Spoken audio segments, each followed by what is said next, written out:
নিশান দ্রুত ফোনটা পকেটে ঢুকিয়ে দরজাটা খুলে বেরিয়ে এলো। ঘড়ির কাঁটার দিকে এক ঝলক তাকিয়ে বুঝলো দেরি হয়ে যাচ্ছে, তাই আর দেরি না করে তাড়াহুড়ো করে সিঁড়ি দিয়ে নিচে নামতে লাগলো। বাড়িটা তখনও একেবারে নিস্তব্ধ নয়। রান্নাঘর থেকে হালকা তরকারির গন্ধ আসছে, হয়তো নাস্তার আয়োজন চলছে। নিচতলার লিভিং রুমে রিমি আর মিমির হাসাহাসির আওয়াজ ভেসে আসছে, কিন্তু নিশান এসবের কিছুতেই মন দিল না। একটাই লক্ষ্য, যত তাড়াতাড়ি সম্ভব বেরিয়ে যাওয়া। সিঁড়ির শেষ ধাপে পৌঁছে এক ঝলক চারপাশে তাকালো সে, যেন কিছু একটা খুঁজছে। তবে কিছু না পেয়ে আবার দ্রুত পায়ে দরজার দিকে এগিয়ে গেল। বাইরে গাড়িটা তৈরি আছে কিনা সেটা দেখতেই দরজাটা খুলল সে। নিশানকে সদর দরজা খুলতে দেখে রান্নাঘর থেকে খাদিজা জোরে হাঁক ছেড়ে ডাকলেন, নিশান, কই যাস? নিশান জুতো পরতে পরতে জবাব দিল, অফিসে মা। রাশিদা তখনই হতবাক হয়ে গেলেন। বলিস কি, এখনো তো খাসনি তুই নাস্তা? বাইরে খেয়ে নেবো মামনি, আজ একটু তাড়া আছে, তোমরা খেয়ে নিও। বলেই নিশান এতটুকু দেরি না করে বেরিয়ে পড়ল। খাদিজা এবার দীর্ঘশ্বাস ফেলে রাশিদাকে উদ্দেশ্য করে বললেন, ওই নবাবজাদি কোথায়? জুস বানাতে থাকা রাশিদার হাতটা মুহূর্তে থমকে গেল, স্থির হলো চোখ জোড়া। শৈলীর কথা মনে পড়তেই রিমিও বলে উঠল, আসলে তো সকাল থেকে শৈলপু দেখছি না, কোথায় গেল? মিমিও উৎসুক হয়ে তাকালো জানার জন্য। আজ তারা 3 বোন একসাথে ঘুরতে যাওয়ার প্ল্যান করেছে, এই কারণে তারাও কলেজে যায়নি। অথচ এখন শৈলীকে তারা কোথাও খুঁজে পাচ্ছে না। মিমি ভেবেছিল শৈলী হয়তো রান্নাঘরে কাজ করছে, অথচ এখানে এসে সেও তাকে দেখতে পেল না। রাশিদ এবার আমতা আমতা করে বললেন, আসলে শৈলী তো সকাল সকাল বেরিয়ে পড়েছে, ওর নাকি কলেজে কি একটা কাজ আছে। খাদিজা ভুরুকুসকে বললেন, না খেয়ে গেল? টাকা আছে ওর কাছে, বাইরেও তো খেতে পারবে না। রিমি অদ্ভুত দৃষ্টি ফেলল খাদিজার দিকে। কেন যেন মনে হলো হঠাৎ করেই খাদিজার শৈলীর প্রতি মায়া দেখাচ্ছে। রাশিদা মোটেই মিথ্যে বলতে অভ্যস্ত নন, তার প্রচণ্ড অস্বস্তি হচ্ছে, মনের মধ্যে প্রচুর খচখচ করছে। এটা অন্যায় হচ্ছে সেটা তিনিও জানেন, কিন্তু কিছু করার নেই। তিনি একটা শুকনো ঢোক গিলে বলে উঠলেন, আমি কিছু জানি না ভাবি, ও সকাল সকাল বেরিয়ে পড়েছে, ওর নাকি অনেক কাজ আছে, আর আজ অনেক দেরি করে বাড়িতে ফিরবে। খাওয়া নিয়ে সমস্যা নেই, আমার কাছে টাকা নিয়ে গেছে, বাহিরে খেতে পারবে। খাদিজা এবার মুখ কুঁচকে নিজের কাজে মন দিলেন। মিমিও অস্বস্তির সাথে টিভি দেখা শুরু করলো, অথচ অস্বস্তি দেখা গেল রিমির মধ্যে। সে তির্যক দৃষ্টি ফেলে তাকিয়ে রইল নিজের মা এবং চাচির দিকে। রিমি এবং মিমি সমবয়সী হলেও মিমির থেকে রিমির বোধগম্য এবং বোঝার শক্তি অনেক বেশি। তাদের 3 বোনের মধ্যে সবচেয়ে বেশি চালাক হলো রিমি। এমনকি শৈলীও সেসব কৌশল ধরতে পারে না। সেসব কৌশল রিমি অনায়াসে খুব ভালো করেই ধরতে পারে। এই মুহূর্তে তার ষষ্ঠ ইন্দ্রিয় এখন ইঙ্গিত দিচ্ছে যে তার মা মিথ্যে কথা বলছে। আর এমনিতেও রিমি খুব ভালো করেই জানে শৈলী যদি সকাল সকাল বাড়ি থেকে বেরিয়েও যায়, তাহলে অন্তত তাকে বলে যাবে, কারণ রিমির সাথে শৈলী অনেক বেশি খোলা মনের। আজ পর্যন্ত এমনও হয়নি যে শৈলী বাইরে যাওয়ার সময় রিমিকে বলে যায়নি। রিমি যদি কখনো ঘুমিয়েও থাকে, তাও কানের কাছে ফিসফিস করে বলে গিয়েছে, রিমি আমি যাচ্ছি। তাহলে আজ কেন না বলে চলে গেল? আর এত সকাল সকাল কলেজ, এটাও তো খুব একটা ভালো ইঙ্গিত নয়। আকাশ পাতাল চিন্তা ভাবনা করে রিমি টিভির দিকে তাকালো। মনে মনে একটু অস্বস্তি দেখা গেলেও নিজেকে বুঝ দিল যে তার মা মিথ্যা কথা বলতে পারে না। তবে হ্যাঁ, বিকেলের পর যদি শৈলী বাড়িতে না আসে, তাহলে সে এবার সঠিক ব্যবস্থা নেবে, কারণ শৈলী সন্ধ্যের আগেই সব সময় বাড়িতে ফিরে আসে। নিশান গাড়ি থেকে নেমে দ্রুত পা চালিয়ে অফিসের ভেতরে ঢুকলো। রিসেপশন পেরিয়ে করিডোর দিয়ে এগিয়ে গিয়ে একদমে নিজের কেবিনে ঢুকে দরজাটা টেনে দিল। কেবিনের ভেতরে ঢুকে চেয়ারটা টেনে নিয়ে ধপ করে বসে পড়ল সে। টেবিলের উপরে রাখা ল্যাপটপটা খুলে সঙ্গে সঙ্গে স্ক্রিনে চোখ রাখলো। আজ অনেক কাজ বাকি, এক মুহূর্ত নষ্ট করা চলবে না। কিবোর্ডে আঙুল চালিয়ে দ্রুত মেইল চেক করতে লাগলো নিশান। ফ্যাক্টরির ম্যানেজারের মেসেজ এসেছে, কিছু জরুরি কাগজপত্র তৈরি রাখতে বলেছে। নিশান একদমই সবগুলো খুঁজে বের করে প্রিন্ট করার নির্দেশ দিল। চোখে মুখে চিন্তার ছাপ স্পষ্ট, যেন আজকের মিটিংটা তার জন্য বিশেষ কিছু। হঠাৎ দরজায় নক পড়ল। নিশান এক পলক তাকিয়ে বলল, কাম ইন। গম্ভীর মুখ নিয়ে ভেতরে ঢুকলো আকাশ। নিশান অবাক হয়ে তাকালো তার দিকে, বাঁকা হেসে তাচ্ছিল্য করে বলল, আরে বাহ, এটা কি আকাশ নাকি? তুই এবার কবে থেকে আমার কেবিনে নক করে ঢোকা শুরু করেছিস? আজ থেকেই করলাম, ফর্মালিটিস তো সবার জন্যই। বিষাদ মুখে আকাশ বলেই সে ভেতরে ঢুকে দরজাটা আস্তে করে বন্ধ করলো। সাধারণত তার মুখে সবসময় হাসি লেগে থাকে, উৎফুল্ল চেহারা যেন তার স্বাভাবিক পরিচয়, কিন্তু আজকে নিশান ভালো করে লক্ষ্য করলো আকাশের চোখে মুখে কোনো উচ্ছ্বাস নেই, কণ্ঠে কোনো প্রাণ নেই। গাম্ভীর্য ছাপিয়ে যাচ্ছে পুরো ব্যক্তিত্বে। কপালের মাঝখানে ভাঁজ পড়েছে, ঠোঁট শক্তভাবে চেপে রাখা, যেন কোনো গভীর চিন্তার জালে আটকে আছে সে। নিশানের দিকে একবার তাকিয়েই সরিয়ে নিল দৃষ্টি, যেন কোনো ভাবনা তাকে ঘিরে রেখেছে, কিন্তু সেটা প্রকাশ করবে না। নিশান ভুরুকুচকে তাকালো, কৌতূহলী গলায় বলল, কি হয়েছে তোর? আজকে তোর মাদার বোর্ডে সার্ভিসিং করে নিয়েছিস? এমন মুখ গোমড়া করে আছিস কেন? আকাশ এক মুহূর্ত চুপ করে থাকলো, তারপর ঠান্ডা কণ্ঠে বলল, না, এমনিতেই কাল রাতে খুব মাথা ব্যথা ছিল তো, ঘুম হয়নি। স্বভাব সুলভ ঠাট্টা তামাশার কোনো ছায়া নেই তার কণ্ঠে, কোনো রসিকতাও নেই। আজ তার মধ্যে এক ধরনের ভারী নীরবতা ছড়িয়ে আছে, যা নিশানকে কিছুটা অস্বস্তিতে ফেলল। আজ পর্যন্ত নিশান আকাশকে এত কম কথা বলতে দেখেনি। আগে হলে তো ভেতরে ঢুকে বকবক করা শুরু করে দিত, একদম ইতিহাসের প্রথম থেকে রচনা করে প্রবন্ধ লিখে ফেলে বর্তমান পর্যন্ত টেনে আনতে সক্ষম আকাশ। অথচ আজ কথাই বলছে না। নিশানের তীরের ন্যায় দৃষ্টি আকাশের দিকে। কিছুক্ষণ ভুরু কুঁচকে তাকিয়ে থেকে নিশান বলল, সারা রাত ধরে মেয়েদের সাথে পিরিতের আলাপ করলে মাথা ব্যথা তো করবেই। বস। আগে হলে নিশানের এমন কথার তীব্র প্রতিবাদ করতো আকাশ, অথচ তাকে অবাক করে দিয়ে আকাশ চুপচাপ বসে পড়ল চেয়ারে। হাতে থাকা ফাইলটা এগিয়ে দিল নিশানের দিকে। নিশান সরু চোখে একবার তাকিয়ে ফাইলটা হাতে নিল। নিশান ফাইলের ওপর হাত বুলাতে বুলাতে বলল, গুলশানের ফ্যাক্টরি নিয়ে কি অবস্থা? ম্যানেজারের সাথে মিটিং কি ঠিক আছে? আকাশ সামান্য গলা খাকারি দিয়ে বলল, হ্যাঁ, ওরা যে দুপুরের মধ্যেই চলে আসবে, আগের প্ল্যান মতোই চলছে সব।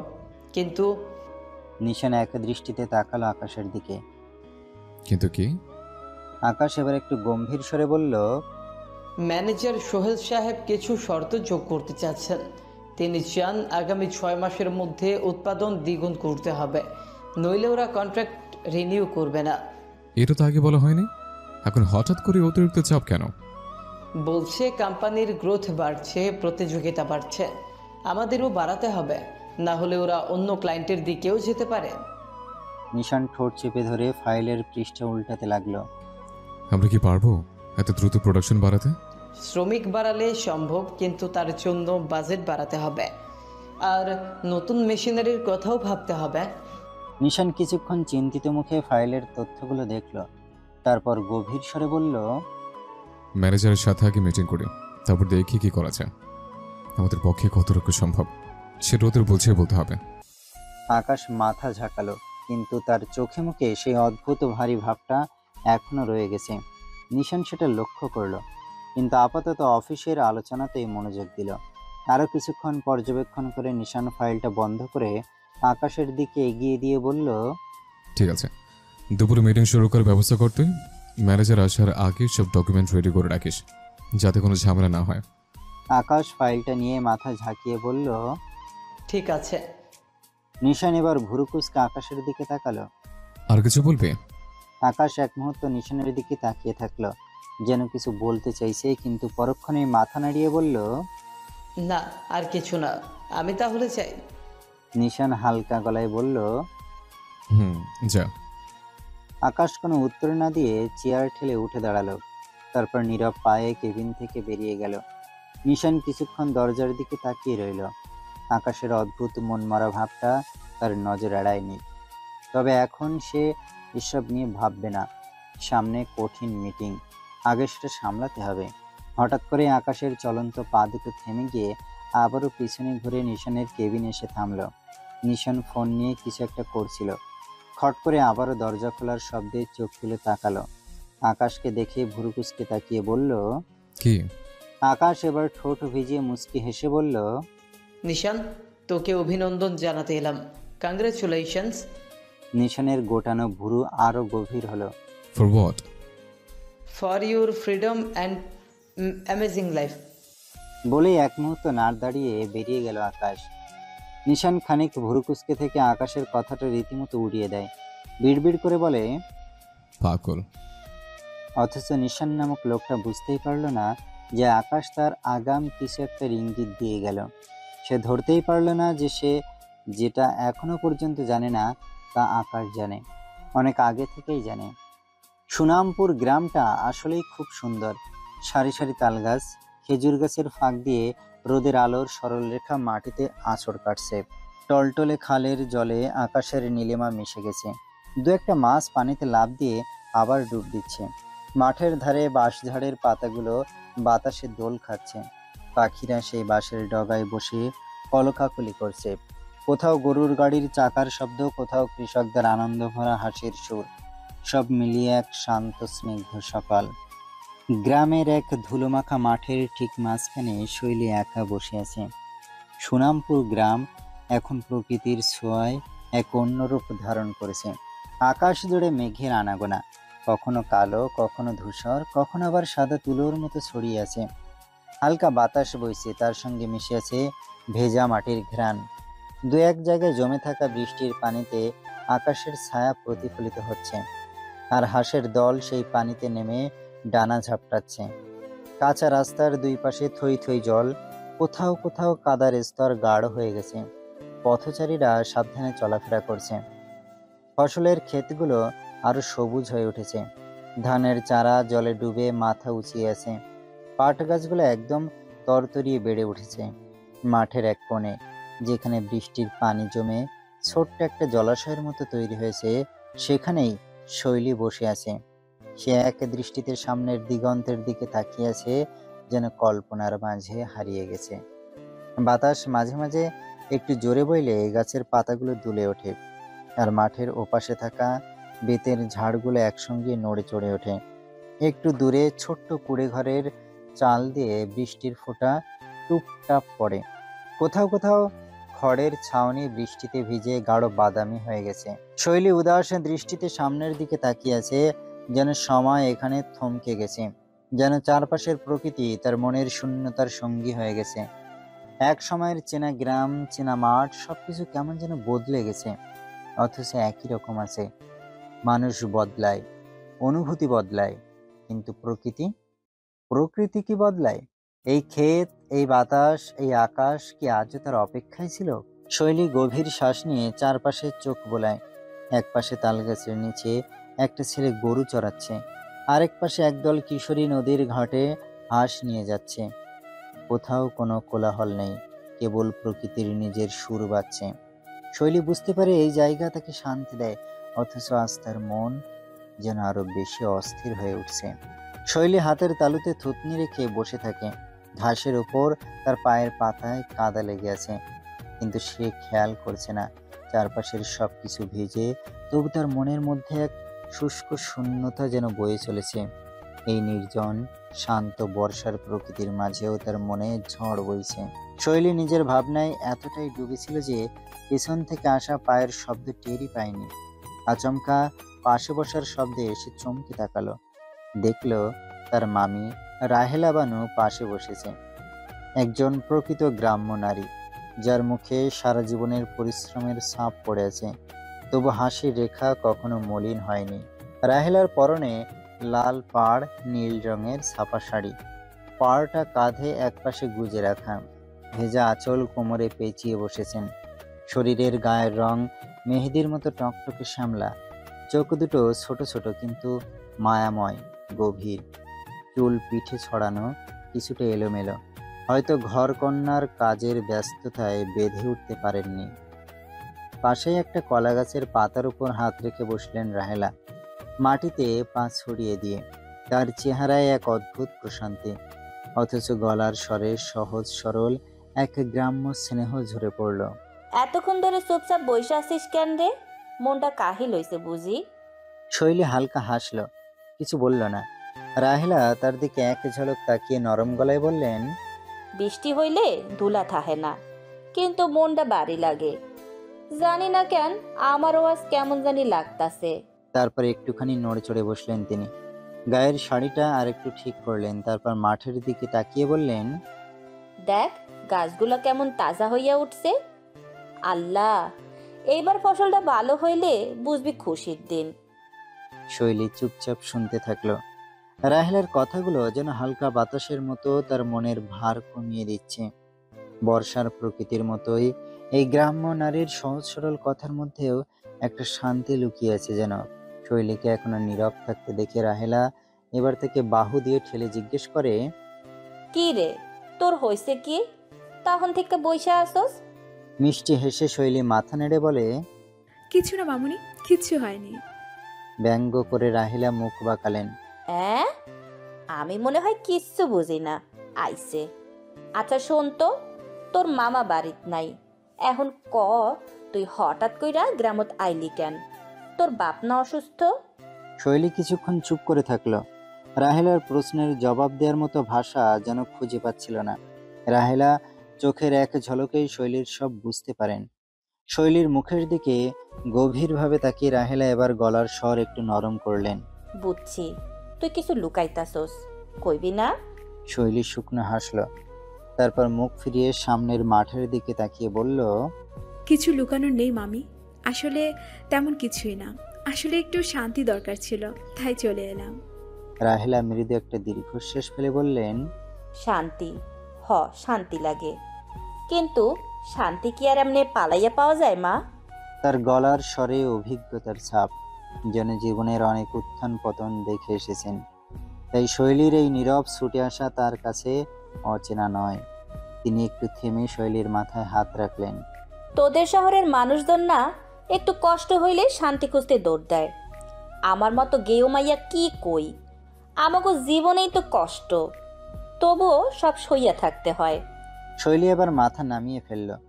মামির কথাগুলো যেন তার হৃদয়ের গোপন কষ্টটাকে আলতো করে ছুঁয়ে দিল। রাহেলা আবার তার স্বভাবসুলভ রসিকতায় ফিরে এলেন। যাই হোক, তুই তো আইসোস, তোর খাওন দাওনের একটু ব্যবস্থা করতে হবে। তোর মামা না হলে পরে যা কথা শোনাবো। বাঁধাকপির চপ বানাইছি, তোর মেলা পছন্দের, মনে আছে? আছে মামি, সব মনে আছে। এখন বাড়ির চল, এনে বসে থেকে কোনো লাভ নাই, চল। শৈলী এক মুহূর্ত রাহেলার মুখের দিকে তাকিয়ে রইল। মামির সহজ সরল ভালোবাসার ছোঁয়াটা যেন মনের ভেতর কোথাও গিয়ে লাগছে। এই গ্রাম, এই মানুষগুলো, সবকিছুই তার ছোটবেলার মতো আছে, শুধু সময় বদলে গেছে, আর হয়তো সে নিজেও। রাহেলা ততক্ষণে তার গা ঝাড়া দিয়ে উঠে দাঁড়িয়েছে। শৈলীর হাত ধরে টান দিয়ে বলল, ওঠ মা, এ রাস্তায় বসে থাকলে কি লাভ? বাড়ি চল, গরম গরম চপ দিমু, দেখি কতগুলা খাইতে পারোস। শৈলী একরকম বাধ্য হয়ে উঠে দাঁড়ালো। মামির কণ্ঠের আদর মাখা রসিকতা একটু হেসেও ফেলল। বাঁধাকপির চপ কিন্তু তোমার হাতে বেশি মজা হয় মামুনি। রাহেলা গর্বিত ভঙ্গিতে মাথা ঝাঁকালেন। এ তো আর বলতেই হবে, চল কয়েকটা বড়ই তো ফাইরাই রাখছি, সফের লগে দিব। শৈলী ধীর পায়ে রাহেলার সঙ্গে হাঁটা ধরল। বর্ষার কাদামাখা পথ, চারপাশে সবুজ ধানের ক্ষেত, আর দূরে কোথাও মৃদু ঝিরিঝিরি বৃষ্টি পড়ছে। এই গ্রাম, এই নিস্তব্ধ প্রকৃতি একটুখানি হলেও যেন মনে প্রশান্তির ছোঁয়া দিল। দুপুরে খাওয়ার পর থেকে মনে একটু শান্তি নেই রিমির। লাগাতার একের পর এক কল দিয়েই যাচ্ছে শৈলীর ফোনে। প্রথমবার রিং হতে হতে কেটে গেলেও পরবর্তীতে সুইচ অফ দেখাচ্ছে।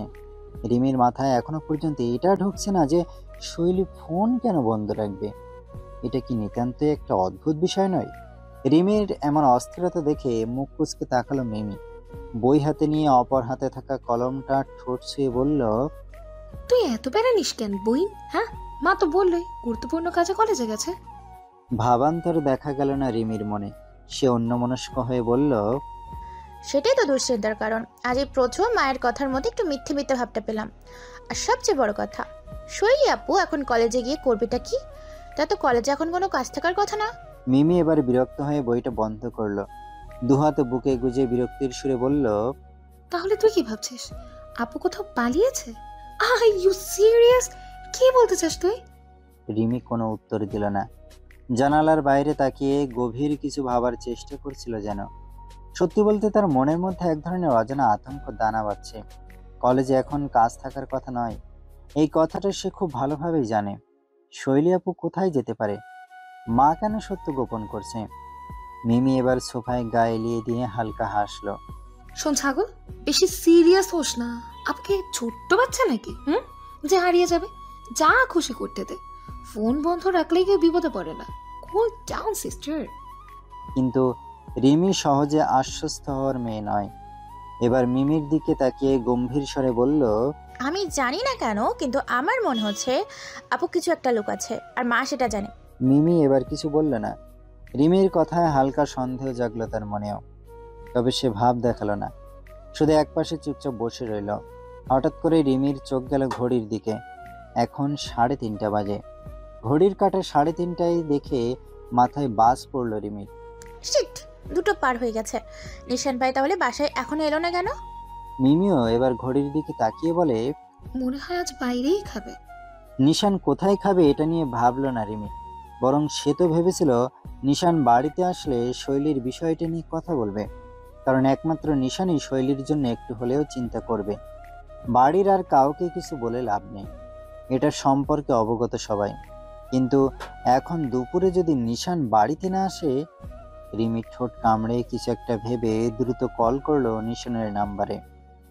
নিশান তখন গুলশান ফ্যাক্টরির ম্যানেজারের সঙ্গে আলোচনায় ব্যস্ত। মিটিংয়ের মাঝখানে গভীর মনোযোগ দিয়ে সে বাকি ক্লায়েন্টদের কথাগুলো শুনছে। বড় টেবিলের চারপাশে কয়েকজন কর্মকর্তা, সামনে ল্যাপটপ খোলা, আর নিশানের হাতে রিপোর্টের কিছু কাগজ। সামনে প্রজেক্টরের আলোয় পরিসংখ্যান ভাসছে, আর পাশে বসে আকাশ চুপচাপ নোট নিচ্ছে। এমন সময় টেবিলে রাখা ফোনটা কেঁপে উঠল। আলোচনার মাঝেই তার ফোনটা টেবিলে ভাইব্রেট করতে লাগলে নিশান এক ঝলক তাকিয়ে দেখলো রিমি কল করছে। প্রথমবারে নিশান পাত্তা দিল না, ফোনটা ভাইব্রেশনে রেখে আবার মনোযোগ দিল মিটিংয়ে। সে বরাবরই অফিসের কাজের সময় কারো কল ধরে না, কিন্তু মিনিট দুয়েকের মধ্যে আবারও কল আসলো, তারপর আবার। এবার বিরক্তি ধরে গেল নিশানের। মিটিংয়ে থাকলে এমন অস্থির হয়ে কেউ ফোন করে? বাইরের চাপা আলো এসে পড়েছে কেবিনের ভিতরে। নিশানের ঠোঁট শক্ত হয়ে গেল। পঞ্চমবারের মতো ফোন কাঁপতেই সে বিরক্ত হয়ে এক হাতে ধরে কানে লাগালো, গলা নিচু করে বলল, রিমি, আমি বাড়িতে যাব না আজকে, একদম সন্ধ্যায় যাব, মিটিং আছে। জরুরি কিছু? ওপাশ থেকে রিমির উত্তেজিত কণ্ঠ ভেসে এলো, হ্যাঁ নিশান ভাইয়া, সরি টু ডিস্টার্ব, কিন্তু তোমার সাথে আসলে একটা জরুরি কথা আছে। আমি এখন বিজি আছি, পরে কথা বলি। না ভাইয়া, শোনো, অনেক জরুরি। তুমি মিটিং করো, কোনো সমস্যা নেই, আমি তোমার অফিসে আসছি, সরাসরি বলবো। কথা বলা খুবই জরুরি, পরে দেরি হয়ে যেতে পারে। ওদিক থেকে নিশান বিরক্তির আওয়াজ করতে রিমি বুঝলো যে নিশান তাকে ধমকাতে পারে, তাই সে তড়িঘড়ি করে বলে উঠল, ভাইয়া, শৈলাপুর বিষয়ে। নিশান আসলেই বিরক্ত হয়ে কল কাটতে নিচ্ছিল, কিন্তু শৈলীর নাম শুনে তৎক্ষণাৎ সজাগ হলো তার দৃষ্টি। ভুরু কুঁচকে নিচু স্বরে বলল, শৈলী ওর বিষয় মানে? এদিকে নিশানের মুখে শৈলীর নাম শুনে নোটপ্যাডে আকাশের চলন্ত ডান হাতটা থেমে গেল। মুহূর্তে চোখ স্থির করে তাকালো নিশানের দিকে, বোঝার চেষ্টা করলো যে তাকে কলে শৈলীর বিষয়ে এমন কি বলা হচ্ছে। রিমির গলা কাঁপলো। ভাইয়া, এইভাবে বলা সম্ভব না, তুমি বুঝবে না। আমি অফিসে যাচ্ছি, তুমি মিটিং শেষ করো, ওখানে গিয়ে আমি কথা বলবো তোমার সাথে। নিশানের মনোযোগ পুরোপুরি মিটিং থেকে সরে গেল। সে এবার তাড়াহুড়ো দেখালো, ঠিক আছে, দ্রুত আয়। নিশান ফোনটা নামিয়ে রাখতে এক দৃষ্টিতে তার দিকে তাকিয়ে থাকা আকাশ নিচু গলায় বলল, শৈলীর কি হয়েছে? নিশান সংক্ষিপ্তভাবে বলল, জানি না, রিমি বলল এসে বলবে। আকাশ গভীর চোখে তাকিয়ে থাকলো নিশানের দিকে।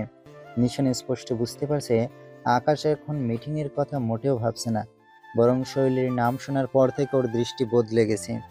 নিশান নিজের চেয়ার ঠেলে পেছনে হেলান দিল, ঠোঁট চেপে কি যেন ভাবলো এক মুহূর্ত, তারপর দ্রুত চোখ ফেরালো সামনের দিকে। মিটিংটা শেষ করে আগে, এরপর রিমির কথা শুনতে হবে। কিন্তু মিটিংয়ের বাকিটা সময় নিশান যতই মনোযোগ দেওয়ার চেষ্টা করুক, মাথার ভেতর যেন একটা অস্বস্তিকর চিন্তা ভেসে বেড়াচ্ছে। শৈলীকে নিয়ে রিমি এমন উদ্বিগ্ন কেন? হয়েছেটা কি? গত 1 ঘন্টা ধরে সমুদ্র দু কান ধরে এক পা উপরে করে দাঁড়িয়ে রয়েছে। নিজেকে কাকতাড়ুয়া মনে হচ্ছে তার। অবশ্য শখের বশে থোড়াই না মানুষ নিজের কান ধরে এভাবে দাঁড়িয়ে থাকবে। সমুদ্র তো রীতিমতো ঠেলায় পড়ে এভাবে শাস্তি ভোগ করছে। শক্তি ক্রমশ কমে আসতে থাকলে সমুদ্র এবার করুণ চোখে তাকালো সামনে দাঁড়িয়ে থাকা রমণীর দিকে, যে কিনা নিষ্ঠুরের মতো অন্যদিকে ফিরে রয়েছে। শুকনো ঢোক গেলে যথাসম্ভব কণ্ঠ হৃদয় বিদারক করে সমুদ্র বলতে থাকলো, আর কতক্ষণ এমনি খুঁটির মতন দাঁড়ায় থাকমু? সামনে থাকা রমণী এবার পিছু ফিরে ধীরে চোখে তাকালো সমুদ্রের দিকে। সমুদ্রের কণ্ঠে আরো করুণ শোনালো, ও সকিনা শোনা জান, ছন্টু মন্টু আমার, আমি আর পারতাম না এমনি খাড়ে থাকবার। সকিনা মুখ ভেঙচিয়ে জিহবা দেখালো। তার গায়ের রং মোলায়েম শ্যামল, মুখটা ভীষণ তেজি কিন্তু একই সঙ্গে মিষ্টি। মাথায় আঁচল টেনে রাখা, তবে কিছু চুল বেরিয়ে এসে কপালের পাশে দোল খাচ্ছে। তার কপালের ছোট্ট টিপ, চোখে গভীর দৃঢ়তা। সাধারণ সালোয়ার কামিজ পরা, কিন্তু হাঁটুর একটু উপরে দুটো হাত রাখার ভঙ্গিটা দেখে মনে হচ্ছে সে আসলে গ্রামের কোনো দস্যি ছেলে যে নিজের এলাকা শাসন করে। সকিনার ঠোঁট বাঁকা হাসিতে কেঁপে উঠল, এক চোখ টিপে বলল, এই তো শুরু, এবার বুঝবি মেয়েদের সঙ্গে খারাপ ব্যবহার করতে নাই। সমুদ্রের মুখ ফ্যাকাশ হয়ে গেল, সে মরিয়া হয়ে মাথা নাড়ল। আমি কবে খারাপ ব্যবহার করছি সোনা? তোরে শুধু বলছি যে আমি আর তোর লগে থাকবো না। তুই একদম গ্রামের বুড়িগো মতন করা শুরু করছস। ব্রেকআপ না ট্রেকআপের কথা তুই তো আগে তুলছস। সকিনার চোখ দুটো জ্বলে উঠল। সে দু কদম এগিয়ে এসে বলল, মুখখান বন্ধ রাখ, বেশি কথা কইতে আসবি না। এবার তোরে আমি আসলে বুড়া বানাইয়া দিব, দাঁড়া। সমুদ্র দৌড় দিতে যাবে, কিন্তু হাতে পাথর নিয়ে আসা সকিনার চোখ দেখে সে দাঁড়িয়ে গেল।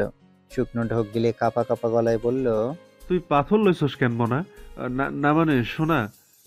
সকিনা একটু ভ্রুক্ষেপ না করে হাতের পাথরটা ওজন মেপে বলল, যদি 2 মিনিট শান্ত হয়ে খাড়াইয়া থাকতে পারোস তাহলে তোরে মাফ কইরা দিমু। কই পালাস, এইখানে খারাপ। সমুদ্রের মুখের দিকে তাকিয়ে মনে হলো সে এখন নিজেকে চরম দুর্ভাগা মনে করছে। হঠাৎ তার মনে পড়ল যে সে শৈলীর জন্য চিরুনি কিনতে যাচ্ছিল। তাড়াহুড়ো করে বাড়ি থেকে বের হতে গিয়ে নিজের সমস্ত কসমেটিক্স অর্থাৎ ড্রেসিং টেবিলের উপর যা যা ছিল সব রেখে এসেছে শৈলী। তাই এখন তার চুল আঁচড়ানোর মতো চিরুনিটাও নেই। আর এই কারণেই সমুদ্র বাজারের দিকে যাচ্ছিল চিরুনি কেনার জন্য। কিন্তু মাঝপথে যে তার সুযোগ্য প্রেমিকা নামক গুন্ডি মেয়েটা তাকে আটক করে ফেলবে, এটা সে স্বপ্নেও ভাবেনি। ভাবলে চোখে মুখে গামছা বেঁধে আসতো সমুদ্র। কিছু সময় পার হতেই হঠাৎ সকিনা নাক টেনে বলল, তুই একখান বেইমান, তুই মোরে একটুও ভালোবাসিস না, মোরে তুই ছাইড়া দিবি তাই না? এক পায়ে দাঁড়ানে সমুদ্র হেলতে দুলতে মুখ কুচকালো, মনে মনে আওড়ালো, তোরে ছেড়ি তোরে খায়ালাবু, মোরে এমনে খাড়ায় রাইখা তুই পিরিতের আলাপ করস। কিন্তু সরাসরি এটা বলার সাহস নেই সমুদ্রের। সে এবার মেকি হেসে বলল, মোর সোনা, মোর সন্টু মন্টু, কথা শোন কলিজার টুকরা। মুই তোরে কেমনে ছাইরা দেবো? তুই যে মোর জানের জান। এ কথা শুনে সকিনার ভুরু একটু উঁচু হলো। সে সন্দেহ ভরা চোখে সমুদ্রের দিকে তাকালো। সে এবার পাটের মতো মুখ করে বলল, হ তোর জান কাঁচকলা, তোরে শাস্তি না দিলে তুই মানুষ হবি না, বুঝছস? এবার চোখ বন্ধ কইরা ক, আমি সারা জীবন সকিনার পা ধুইয়া পানি খাবো। সমুদ্র এবার আর নিজেকে সামলাতে পারল না, প্রায় কেঁদে ফেলল। ও গো মা, এটা কেমন শাস্তি? সকিনা হাতের পাথরটা আবার মেপে ধরল। বলার দরকার আছে নাকি? সমুদ্র এবার সত্যি সত্যি চোখ বন্ধ করে মিনমিন করে বলল, এই সমুদ্র, সারা জীবন সকিনার পা ধুইয়া পানি খাবো। এমনে পানি খাইমু যাতে মহাসমুদ্র হইয়া যাই। এই তো মোর ভালোবাসার কইল, যা এখন যা, শিল পাটার জন্য সিরোনিটা কিনা আন, মুই এখন ওর সাথে আলাপ কইরা আসি। সমুদ্র মনে মনে দীর্ঘশ্বাস ফেলল। মনে হলো যেন যুদ্ধ জিতে ফিরছে। বিকালের রোদটা ক্রমশ কমে আসছে। গাছপালার ফাঁক গলে নরম আলো এসে পড়ছে গ্রামের সরু মেঠো পথে। বাতাসে ধানের গন্ধ, মাঝে মাঝে শোনা যাচ্ছে দূরের বাঁশবাগানে বাতাসের মৃদু শো শো শব্দ। পাড়ার ছেলেমেয়েরা দল বেঁধে খেলছে, কারো দড়ি লাফ, কেউ বা আবার মাটিতে দাগ কেটে সাত চাড়া খেলছে। গরুর পাল মাঠ থেকে ফিরছে ধীর লয়। মাঝে মাঝে রাখালের বাঁশির সুর বয়ে যাচ্ছে পুরো গ্রামময়। শৈলী জানালার পাশে বসে এই দৃশ্যটাই দেখছিল, কিন্তু তার মন কোথায় যেন হারিয়ে গেছে। মন মরা মুখটা দেখে বোঝাই যাচ্ছে কিছু একটা তার ভেতরে তোলপাড় করছে। হয়তো কোনো কথা বলতে চাচ্ছে অথচ কাউকে পাচ্ছে না বলার জন্য। হঠাৎ এক দমকা বাতাস এসে তার কপালের কাছে উড়তে থাকা কয়েকটা চুল এলোমেলো করে দিল। শৈলী একটু নড়ে চড়ে বসলো, গভীর দৃষ্টিতে তাকিয়ে রইল বাইরের সেই বিকালটার দিকে। এত সুন্দর বিকেল, অথচ তার মনে আনন্দের লেশ মাত্র নেই। ঠিক তখনই উঠোনে খটখট শব্দ হলো, কেউ একজন হাঁটছে, সঙ্গে চুড়ির ক্ষীণ রিনরিনে আওয়াজ। শৈলী মুখ ঘুরিয়ে তাকাতেই দেখলো সকিনা এসে দাঁড়িয়েছে দরজার সামনে, কোমরে হাত দিয়ে কৌতূহলী চোখে তাকিয়ে আছে। মুখে চিরচেনা দুষ্ট হাসিটা তো রয়েছেই। কি রে শিল্পাটা, কেমন আছোস? খবর কি? এমনি মনমরা হইয়া বইসা আছোস কেন? সকিনার উচ্ছ্বাস ভরা কণ্ঠে মুখ ভরে হাসলো শৈলী। সকিনা তাকে অনেক আগে থেকেই শিলপাটা বলে ডাকে। শৈলী এবার নড়ে চড়ে বসে ডাকলো সকিনাকে। আসো বুবু, এখানে বসো। আমি তো মনে মনে তোমাকেই খুঁজছিলাম, সেই সকালে এসেছি, অথচ তোমার দেখা পেলাম না। শৈলী একটু হাসার চেষ্টা করলো, কিন্তু সে হাসি চোখ পর্যন্ত পৌঁছালো না। সকিনা এবার তার ওড়নার আঁচল ঘোরাতে ঘোরাতে খাটের কোণে গিয়ে বসলো। তারপর একটা দীর্ঘশ্বাস ফেলে বলল, তোর ওই খাটাস ভাই বাজার গেছে, তো ভাবলাম তোরে একবার দেখা যায়। কতদিন দেখি নাই, ভালো আছিস? হুম, খুব ভালো আছি। তা তো থাক ভাই, এখন আরো ভালো থাকবা। ম্যা হু না। শৈলী ফিক করে হাসলো, তারপর হঠাৎ কৌতূহলী হয়ে বলল, ও ভালো কথা, শুনলাম তুমি নাকি সমুদ্র ভাইয়ের সাথে ব্রেকআপ করেছো। এটার কাহিনী কি? আজকাল ব্রেকআপ করতে শিখে গেছো তোমরা? সকিনার সঙ্গে সঙ্গে চোখ গোল গোল করে ফেলল। তারপর যেন মনে মনে হিসাব করলো সে এই গোপন খবরটা কোথাও ফাঁস করেছিল কিনা। কিছুক্ষণ পর মুখ বাঁকিয়ে বলল, ব্রেকআপ আর করমু না। তোর ভাইয়ের দিমাগ তো আকাশ ফাইরা চাঁদ পর্যন্ত গেছে। অহংকারের ভারে আর পিড়িতের জায়গায় নাই। শৈলী ফিক করে হেসে বলল, ও মা, একদম কবিতা লিখে ফেললে দেখি। কিন্তু সমুদ্র ভাই তো বলল যে তোমার রাগ বেড়ে গেছে। সকিনা নাটকীয়ভাবে হাত নেড়ে বলল, তুই ওর কথা বিশ্বাস করস? ওরে কইলাম তোরে আমি সাইডা দিছি, কিন্তু সেইটা মনে হয় সে বিশ্বাসই করতে চায় না। কাইলকে আবার আয়েশা বলে, তুই কি সত্যি আমারে সাইডা দিলি? বলতো, যেন আমি ফালতু এক প্যাকেট চানাচুর। শৈলী এবার প্রাণ খুলে হাসলো। সকিনার কথা বলার ধরনটা এমন যে যতই মন খারাপ থাকুক একটু না একটু হাসি আসবেই। তাহলে কি এখন অন্য কাউকে খুঁজছো? শৈলীর চোখ টিপল, সকিনা নাক ছিটকালো। না রে, আপাতত প্রেম করতে মন চাইছে না। তোর ভাইরে শাস্তি দিতে দিতেই দিন শেষ। আর যদি এখন নতুন প্রেম করি, তোর ভাই মুখ মাটিতে ফালায় হাসার মারবে। শৈলী মুখে হাসি নিয়েই বলল, তাহলে যাও, গিয়ে তোমার অন্যায় অত্যাচারের নতুন লিস্ট বানিয়ে আনো।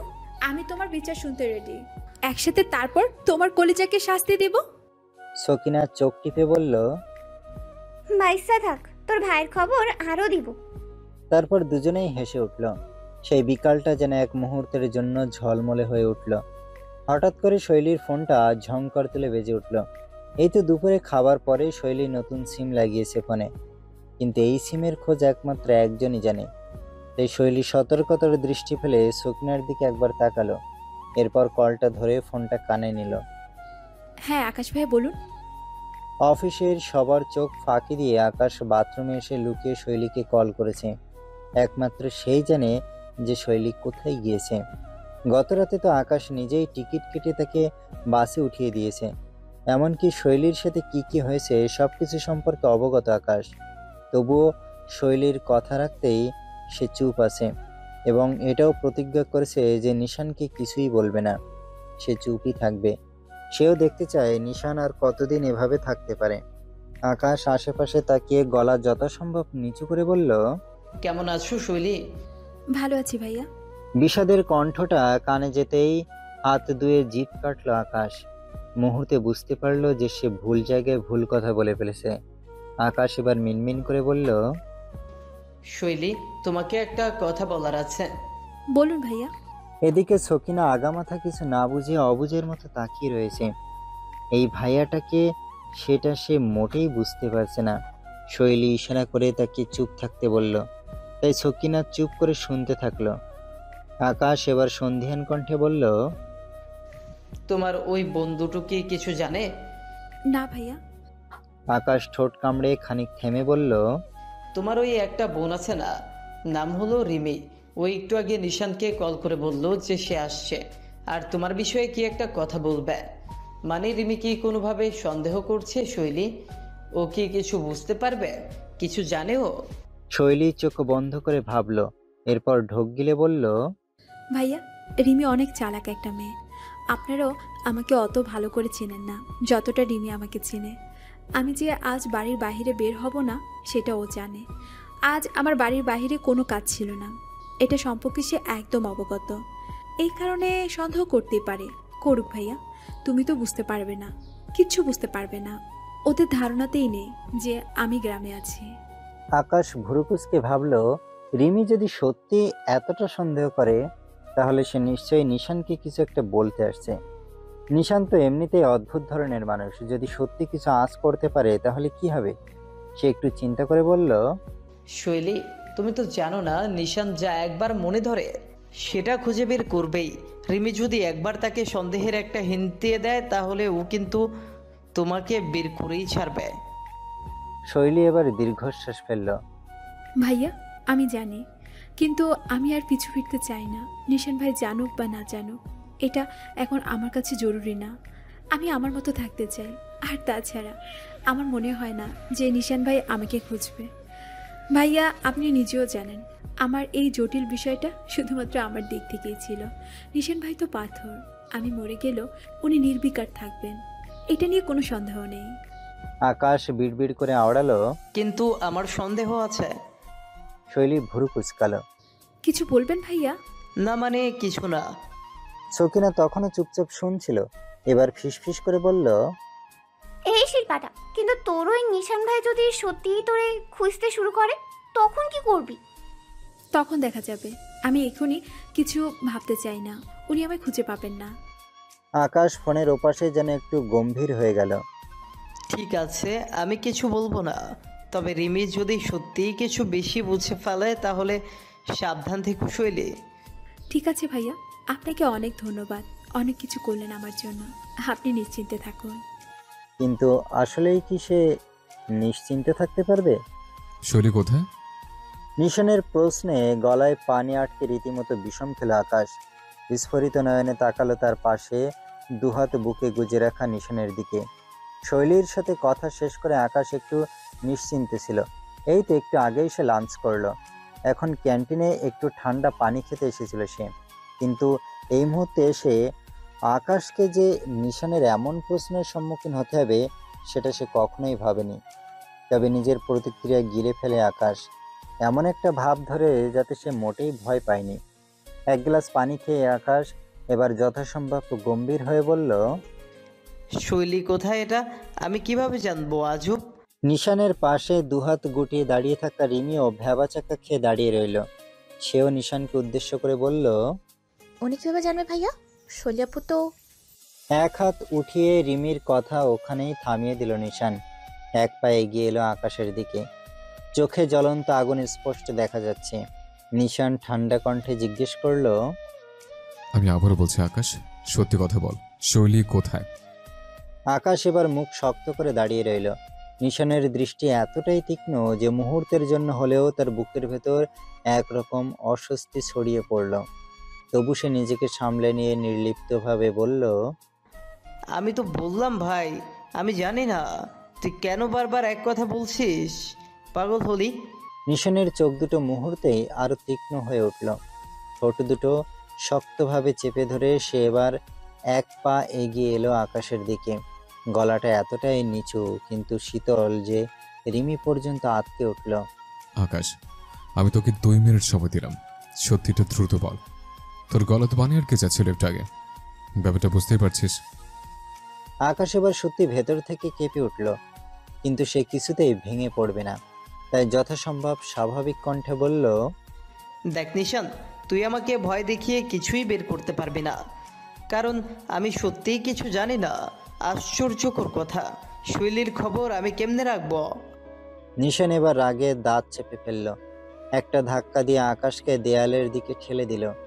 রিমি চমকে উঠল। ভাইয়া, তুমি এটা কি করছো? উনি তো বলেছে উনি কিছু জানে না, ছেড়ে দাও ভাইয়া। নিশান বিশেষ পাত্তা দিল না রিমির কথায়। সে এবার শীতল চোখে আকাশের দিকে তাকিয়ে গর্জে উঠল। তুই আর আমি দুজনে জানি তুই মিথ্যা বলছিস। আমি শরীরের অবস্থান জানার আগ পর্যন্ত তোর জীবন পিছিয়ে তুলব, বলছিস? আকাশ, তুই আমাকে ভালো করে চিনিস। আকাশ এবার অন্যদিকে তাকালে নিশান ওর বাহু ধরে দাঁত খিচিয়ে বলে,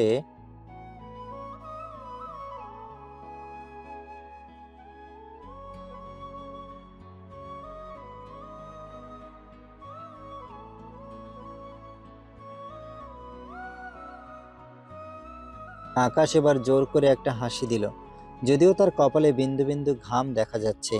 সে গম্ভীর কণ্ঠে বলল, তোর যা করার করে ফেল, আমি কিছু জানি না আর কিছু বলবো না। তোর সিক্স সেন্সগুলো নিজের পকেটে রাখ নিশান। এই সিক্স সেন্সগুলো ভালো জায়গায় খাটাতে পারলে আজ এই দিন দেখতে হতো না। তোর এই বোধ শক্তি, বোঝার চরম ক্ষমতাটা ঠিক জায়গায় খাটাতে পারলে আজ শৈলীকেও বাড়ি ছেড়ে চলে যেতে হতো না। নিশানের শিরায় শিরায় রাগ ফুটে উঠল। হাত দুটো শক্ত করে মুষ্টিবদ্ধ করল সে। পুরো শরীর মুহূর্তেই শক্ত হয়ে গেল। আকাশের শেষ কথাটা তার ভেতরে এমনভাবে গিয়ে বিঁধল যেন কেউ ধারালো ছুরি বসিয়ে দিয়েছে। মুখের পেশিগুলো এতটাই শক্ত হয়ে উঠল যে দাঁত ভেঙে যাবে মনে হলো।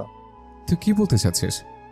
নিশানের কণ্ঠ এতটাই নিচু, এতটাই ধারালো হয়ে উঠল যে রিমির গা শিউরে উঠল।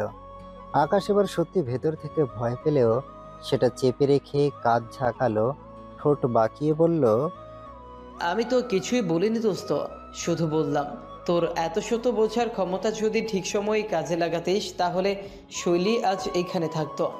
ভাববি একটু। নিশানের মুষ্টিবদ্ধ হাত কাঁপছে রাগে। সে প্রচণ্ড চেষ্টা করছে নিজেকে সংযত রাখতে, কিন্তু আকাশের কথাগুলো যেন একটা আগুন হয়ে তার রক্তে মিশে যাচ্ছে। একটু আগে রিমি তাকে যেসব খবর দিয়েছে সেই অনুযায়ী হিসাব নিকাশ করলেও বোঝা যায় যে শৈলী ইচ্ছে করে কোথাও একটা গিয়েছে, কিন্তু কেন এবং কোথায় গিয়েছে এটাই জানার বিষয়। এক পা সামনে এগিয়ে এসে এবার নিশান চাপা স্বরে বলল, আকাশ, খুলে বল, তুই আসলে বলতে চাচ্ছিস কি?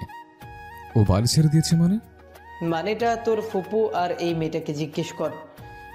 রিমির দিকে আঙুল দিয়ে ইশারা করলো আকাশ। রিমির মাথায় বাজ পড়ল। এসব কি বলছেন আপনি? আমি কি করে? ওর কথা শেষ হওয়ার আগে আকাশ বলে উঠল, তুমিই তো তোমার মাকে তোমার সকল অনুভূতির কথা বলেছো, তাই না? তুমি যে নিশানকে ভালোবাসো, ওকে বিয়ে করতে চাও, আরও কত হ্যান ত্যান, এখন নাটক করছো। রিমির মাথায় যেন বাজ পড়ল। সে বিস্ফোরিত চোখে তাকিয়ে রইল আকাশের দিকে। আপনি সব কি বলছেন? আমি নিশান ভাইকে ভালোবাসি না, অসম্ভব। রিমির গলা কাঁপছিল হতবাক বিস্ময়ে। নাটক নাটক করিস না। তুই নিজেই তো বলেছিলি তুই নিশানকে ভালোবাসিস। তোর মা জানে তুই বিয়ে করতে চাস, এখন এইগুলো ঢং। আমি বলেছি না, নিশান ভাই বিশ্বাস করো, কখনো না। রিমি এবার সত্যি সত্যি ভয় পেয়ে গেল। আকাশের শেষ কথাটা নিশানের মাথার উপর দিয়ে গেল। স্তব্ধ হয়ে নিশান পুরো সময় চুপচাপ দাঁড়িয়ে, কিন্তু এবার আকাশের দিকে সন্দেহমাখা দৃষ্টিতে তাকালো। আকাশ বিরক্ত হয়ে বলল, নিশান, তোর এই বোন কিন্তু নাটকবাজ, এই মেয়েটাই। আকাশের কথা শেষ হওয়ার আগেই রিমি এবার হতাশ গলায় বলল, চুপ করুন প্লিজ, আপনি এইসব কথা বলবেন না। আমি নিশান ভাইকে নিজের বড় ভাইয়ের মতন সম্মান করি। সব উল্টোপাল্টা কথা মুখে আনবেন না। আমার কথা শুনুন আগে। আমার একটা যমজ বোন আছে, নাম মিমি। আপনি নিশ্চিত যে আপনি আমাকে বলার বদলে ওর কথা বলছেন? আকাশ এবার সত্যি থমকে গেল। তার মুখটা ফ্যাকাশে হয়ে গেল মুহূর্তের মধ্যে। সে একবার রিমির দিকে তাকালো, একবার নিশানের দিকে। আকাশ শুধু শৈলীর কাছ থেকে শুনেছে যে তার ফুফাতো বোনগুলোর মধ্যে একজন নিশানকে ভালোবাসে, কিন্তু কে, তার নামটা ঠিকঠাক মনে রাখতে পারেনি আকাশ। নিশান এবার গভীরভাবে আকাশের চোখের দিকে তাকিয়ে রইল। তার মনের মধ্যে কিছু একটা ধাঁধার মতো কিলবিল করছে। তাহলে মিমি? নিশান আস্তে আস্তে বলল। আকাশ এবার চোখ বন্ধ করে মাথায় হাত রাখলো। তার হঠাৎ মনে পড়তে থাকলো সে শৈলীর কাছে যার ব্যাপারে এসব শুনেছিল, সে কি আসলে রিমি ছিল নাকি মিমি? রিমি এবার নিশানের দিকে তাকিয়ে কিছুক্ষণ ভেবে কাপা গলায় বলল, নিশান ভাই, আমি বিষয়টা বুঝতে পেরেছি। এবার পুরো বিষয়টা আমার কাছে পরিষ্কার হয়ে গেছে। আসলে মিস্টার আকাশ যার কথা বলছে সে মিমি। নিশান ভাই, আসলে সত্যি বলতে এটা আমিও জানি। মিমি যে তোমার উপর ক্রাস্ট। নিশানের তীক্ষ্ণ দৃষ্টি তৎক্ষণাৎ রিমির উপর পড়ল। রিমি ভয়ে চোখ নামিয়ে বলল, ভাইয়া আসলে আমি পুরো বিষয়টা তোমাকে এইভাবে বলতে পারছি না, তুমি বাড়ি চলো, বাড়ি থেকে সরাসরি মিমিকে এইসব জিজ্ঞেস করা যাবে। আর ভাইয়া আমার মনে হচ্ছে মাও জানে যে মিমি তোমাকে পছন্দ করে, কিন্তু এইসবের সাথে শৈলী আপুর বাড়ি ছাড়ার কি সম্পর্ক তুমি বুঝতে পারছি না। আমার মনে হয় দুটো আলাদা কেস, তাই না ভাইয়া? নিশানের আগে এবার আকাশ ঝটপট জবাব দিল, না, দুটো সেম কেস। রিমি মানে বুঝল না। নিশান নিজের মাথা চেপে ধরল। একসাথে এত কিছু তার মাথায় ঢুকছে না, কোনো কিছুই হিসাব মিলাতে পারছে না সে। আগে শৈলী বাড়ি ছাড়াটা নিয়ে সে প্রচুর চিন্তিত। দ্বিতীয়ত মিমির কাছে সে মোটেই এটা আশা করেনি। কিন্তু প্রথমত এখন তাকে শৈলীকে আগে খুঁজে বের করতে হবে। নিশা আবারও বলল, শৈলী কোথায়? আকাশ কিছু না বলে চোখ নামিয়ে ফেলল। আর সেটা দেখে নিশানের বুকের ভেতর আরো অস্বস্তি চেপে বসলো। গলা আরো নিচু করে নিশান বলল, শৈলী কোথায় সেটা তো বলবি না, কিন্তু আমি জানি তুই জানিস, তাই না আকাশ? আকাশ কিছু বলল না। নিশান এবার ধীরে ধীরে এক পা পেছনে সরল, চোখ বন্ধ করল। তারপর ঠান্ডা গলায় বলল, ঠিক আছে বলিস না, কিন্তু শোন, আমি জানতেও পারবো, খুঁজেও বের করবো।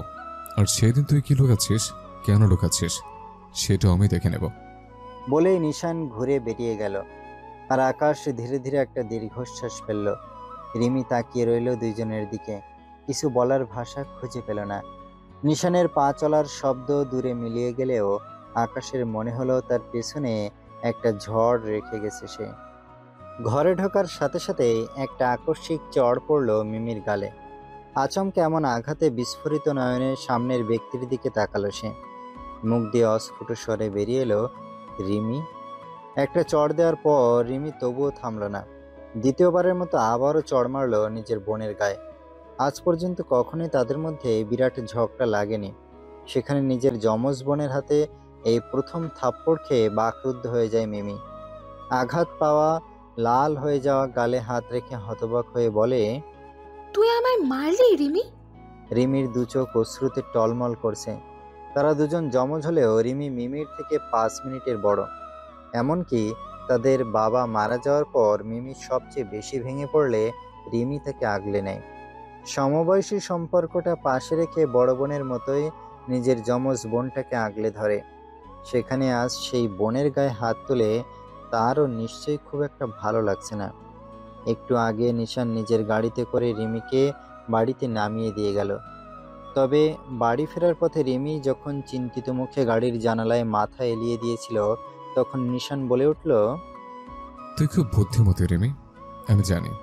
বয়স কম হওয়ার পরেও তুই শৈলী আর মিমের থেকে অনেক বেশি ম্যাচিউরড।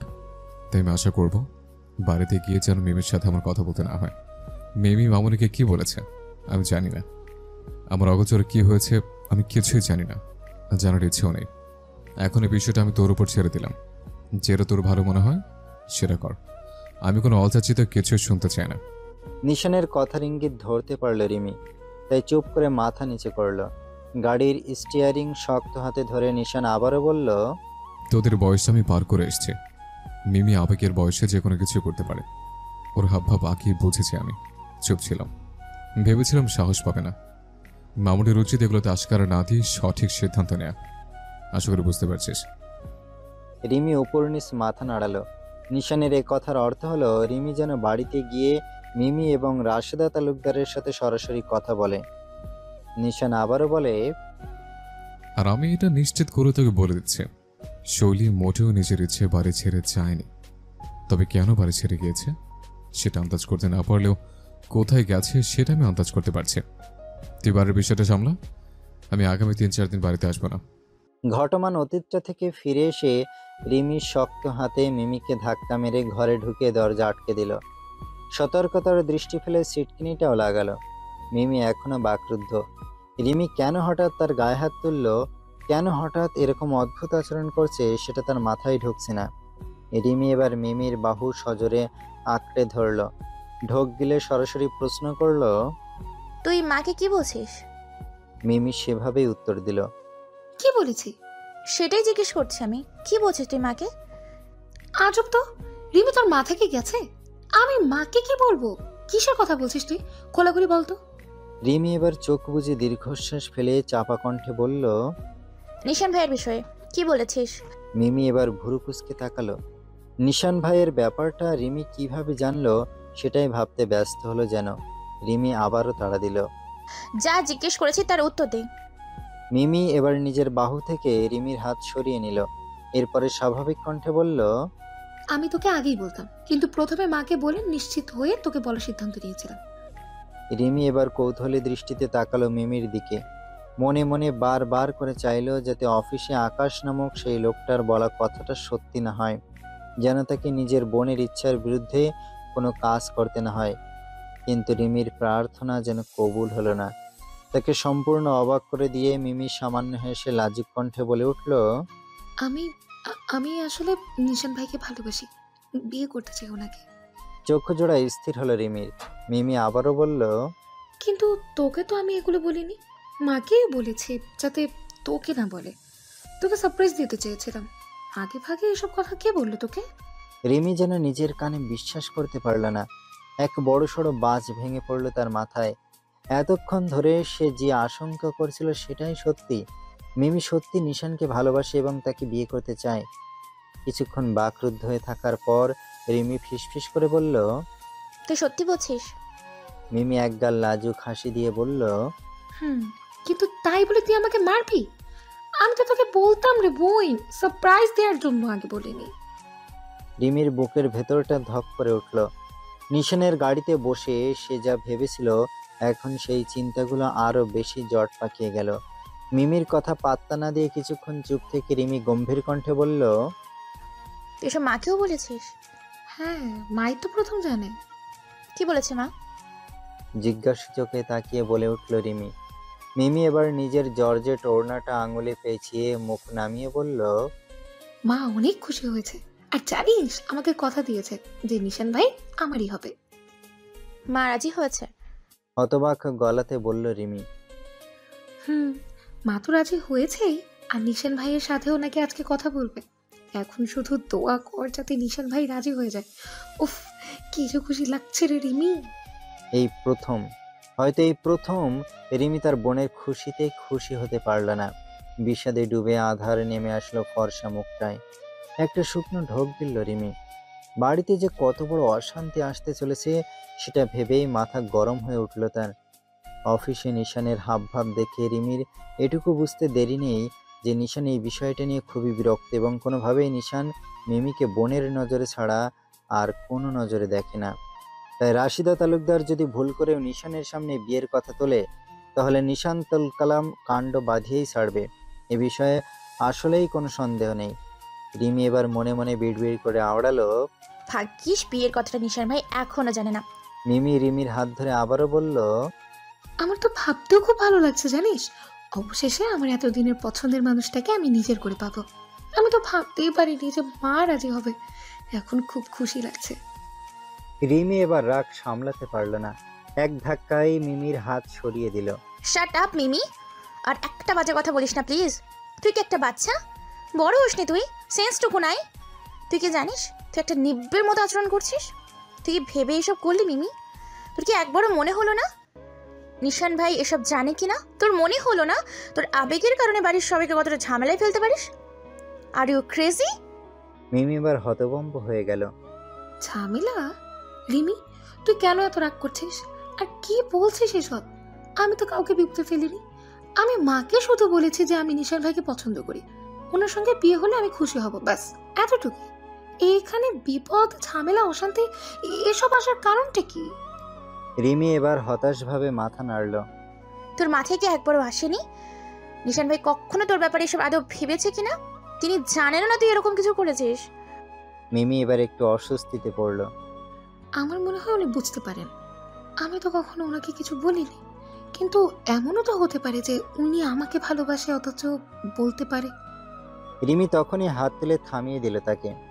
চোখে মুখে ঝলসে ওঠা ক্রোধ নিয়ে বলল। নিশান ভাই যদি বুঝতে পারতেন, তার যদি কোনো ফিলিংস থাকতো, তাহলে জাস্ট আমাদের দায়িত্ব দিয়ে যেতেন। তুই জানিস না আজ উনি আমাকে কি বলেছে? মিমি এবার একটু শঙ্কিত হলো। কি বলেছে?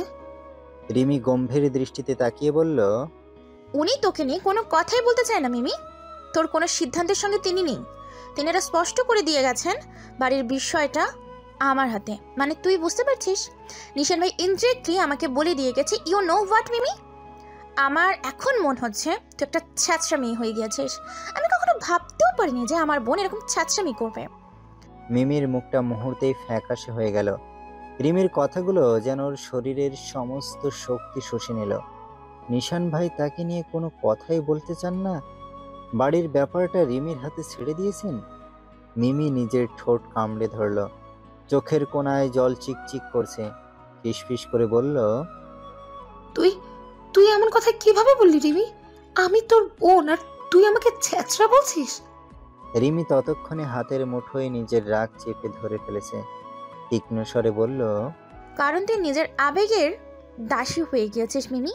নিজের সম্মান, নিজের নিজের আত্মসম্মান সব কিছু দিয়ে তুই এমন একটা ছেলেকে নিজের করে পাওয়ার স্বপ্ন দেখছিস যে তোকে নিয়ে বিন্দু মাত্র ভাবিনি। তুই কি বুঝতে পারছিস তুই কত বড় ভুল করে ফেলেছিস? আর সবচেয়ে বড় কথা হলো, নিশান ভাই আমাদের বড় ভাই, তুই কোন হিসাবে ওনাকে ওসব বাজে নরমে দেখতে গিয়েছিলিস? মিমি এবার ফুপিয়ে কেঁদে উঠল। আমি কি দোষ করলাম রিমি? আমি কি কাউকে ভালোবাসতে পারি না? আশ্চর্য, যেখানে মাও আপত্তি করলো না সেখানে তুই। রিমির চোখে এবার কেবল হতাশা, রাগ দেখা গেল। নাম গলা একটু নরম করলো সে। ভালোবাসা দোষ নয় মিমি। তো একতরফা ভালোবাসার জন্য নিজের পরিবারকে বিপদে ফেলা, নিজের আত্মসম্মান ভুলে যাওয়া, এটা কি ঠিক?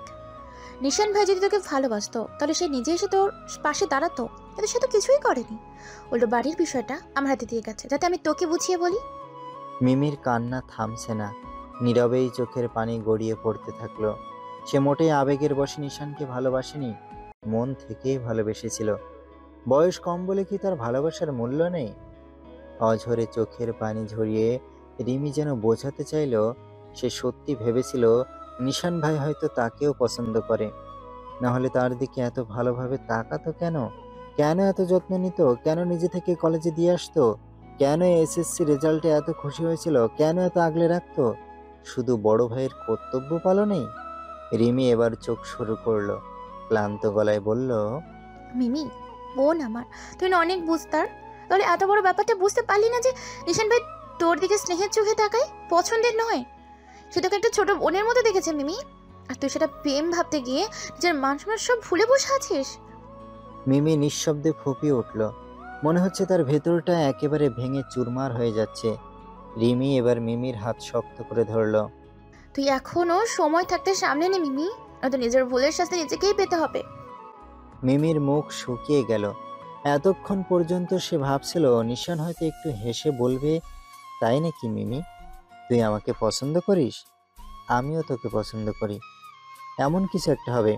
কিন্তু এখন মনে হচ্ছে পুরো ব্যাপারটাই তার ভুল বুঝাবুঝি ছিল। মিমি আস্তে করে ফিসফিস করে বলল, নিশান ভাই কি আমার কথা শুনলেই রাগ করবে? রিমির চোখে এবার করুণা ফুটে উঠল। সে মিমির কাছে এসে আস্তে করে বলল, তুই অনেকে চাস সেটা আমি বিচার করতে চাই না, কিন্তু মিমি কারো অনুভূতি জোর করে পাওয়া যায় না। মিমির চোখে আবারও পানি এসে গেল। আমি তো ওনাকে জোর করিনি। রিমি এবার একটুখানি মৃদু হাসলো। কিন্তু তাকে না জানিয়ে ওনার উপর এত বড় একটা সিদ্ধান্ত চাপিয়ে দিয়েছিস, এটা কি ঠিক হলো? মিমি চুপ করে গেল। মনে হলো সে এবার সত্যি বুঝতে পারছে তার আবেগ হয়তো তার ভুল সিদ্ধান্ত নিতে বাধ্য করেছে। সে চোখের পানি মুছে ধীর গলায় বলল, তাহলে কি আমি ওনাকে কিছুই বলতে পারবো না? রিমি এবার গভীর চোখে তাকিয়ে বলল, তুই যদি ওনাকে ভালোবাসতেই থাকিস তাহলে একটা সময় পর তোর উত্তর নিজেই পেয়ে যাবি। তুই কি ওনাকে ভালোবাসিস নাকি শুধু নিজের কল্পনায় ওনাকে চেয়েছিস, সেটা তখন পরিষ্কার হয়ে যাবে। মিমি চুপচাপ দাঁড়িয়ে রইল। রিমির কথাগুলো তার মনে গেঁথে যাচ্ছে। এবার সত্যি যেন মনে হলো সে কিছু ভুল করেছে। রিমি এবার লম্বা শ্বাস ফেলে বলল, আর সবচেয়ে বড় কথা, তুই বড় মামিকে চিনিস না? মামি তো আমাদেরকে দুচক্ষু সহ্য করতে পারে না। সেরকম তুই ভাবলি কি করে যে ও নিজের ছেলের বউ হিসেবে তোকে মেনে নেবে? এটা তো একটা বোকামি। মিমি এবার তাচ্ছিল্যের সুরে হেসে বলল, একটু ভুল হলো রিমি, তোর এই ধারণাটা মিলল না যে। মানে? বেশ অবাক হলো রিমি। মিমি এবার রিমির চোখের দিকে তাকিয়ে বিষাদের হাসি হেসে বলল, বড় মামি তো রাজি হয়েছে। কি? আবারও মাথায় বাজ পড়ল রিমির। মানে এটা কি? বড় মামি রাজি মানে? মানে তাকে এবারের বউ করতে ওনার কোনো সমস্যা নেই, এটা কি সত্যি? কি বলছিস তুই? মিমি এবার অন্যদিকে তাকিয়ে বলে। সত্যি। রিমি যেন মানতেই পারল না। এটা কিভাবে কি? এটা কিভাবে সম্ভব? মিমি এবার একটা শুকনো ঢোক গিলে আশেপাশে তাকিয়ে ইতস্তত করে বলে। তুই যদি কয়েক ঘন্টা আগে আসতে তাহলে বিষয়টা এত দূর এগোতো না।